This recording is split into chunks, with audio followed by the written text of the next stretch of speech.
bangsat-bangsat itu menjual racun kepada anak-anak di bawah umur. Tunjukin jangan ke gue. Maksudku bukan kau, tapi mereka. Ganti bilang kau. Bukan main. Anak muda diracunin. Tikus sekali. Dan sekarang tugas kalian berdua untuk menyelamatkan generasi penerus.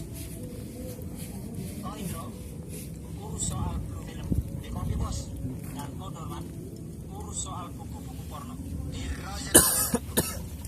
Kenapa kau celila-celili? Tapi saya harus ngurus apa, Bos? Kau tunggu saja nanti urusan yang lebih besar. Ya, baik, Bos. Masa $1 miliar, men?